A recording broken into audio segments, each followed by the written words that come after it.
नमस्कार दोस्तों, आज मैं आपको अश्विन मास कृष्ण पक्ष की इंदिरा एकादशी का महत्म्य तथा उसकी कथा सुनाने जा रही हूँ। हरे कृष्णा।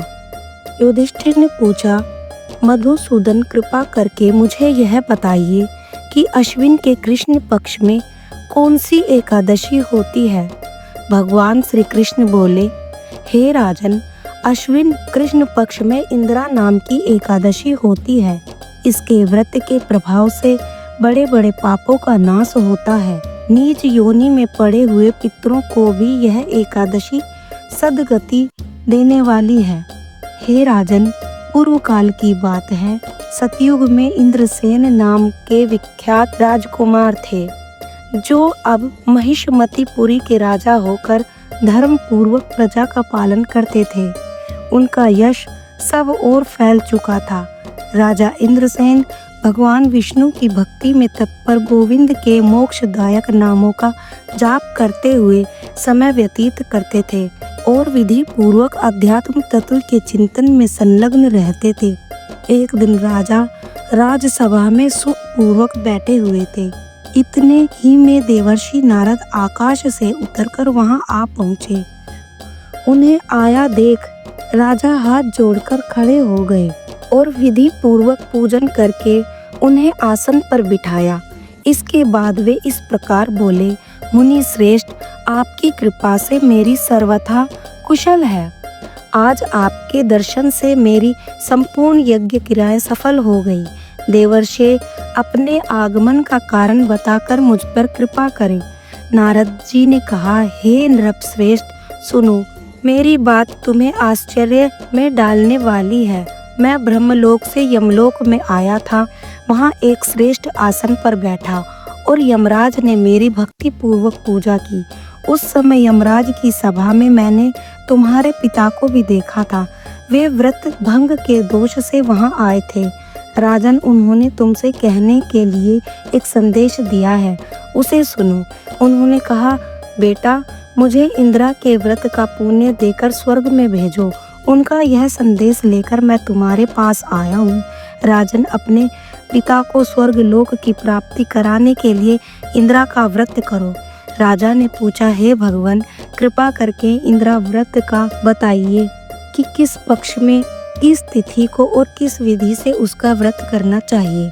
नारद जी ने कहा, हे राजन, सुनो, मैं तुम्हें इस व्रत की शुभ कारक विधि बतलाता हूँ।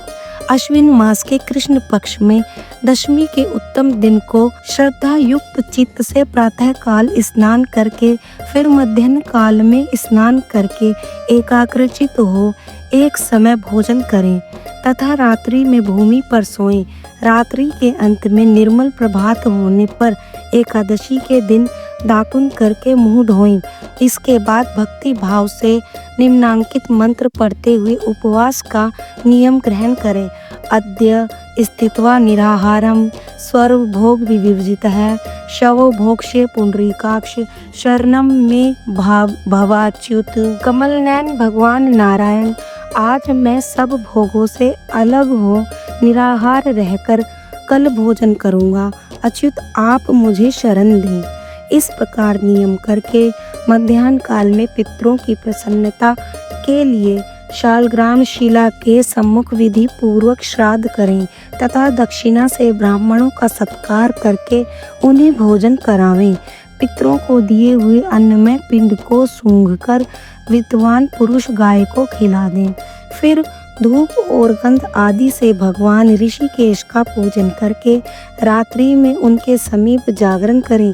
तत्पश्चात सबेरा होने पर द्वादशी के दिन पुनः भक्ति पूर्वक श्री हरि की पूजा करें। उसके बाद ब्राह्मणों को भोजन कराकर भाई बंधु नाती और पुत्र आदि के साथ स्वयं मौन होकर भोजन करें। राजन, इस विधि से आलस्य रहित होकर तुम इंदिरा का व्रत करो। इससे तुम्हारे पितर भगवान विष्णु के वैकुंठ धाम में चले जाएंगे। भगवान श्री कृष्ण कहते हैं, राजा इंद्रसेन से ऐसा कहकर देवर्षि नारद अंतर्ध्यान हो गए। राजा ने उनकी बताई हुई व्रत का अनुष्ठान किया।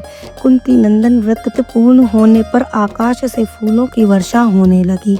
इंद्रसेन के पिता गरुड़ पर आरूढ़ होकर श्री विष्णु धाम को चले गए और राजश्री इंद्रसेन भी अकंटक राज्य का उपभोग करके अपने पुत्र को राज्यभार बिठाकर स्वयं स्वर्गलोक को गए। इस प्रकार मैंने तुम्हारे सामने इंदिरा व्रत के महात्म्य का वर्णन किया है। इसको पढ़ने और सुनने से मनुष्य सब पापों से मुक्त हो जाता है। विष्णु भगवान की जय, कृष्ण भगवान की जय। राधे राधे।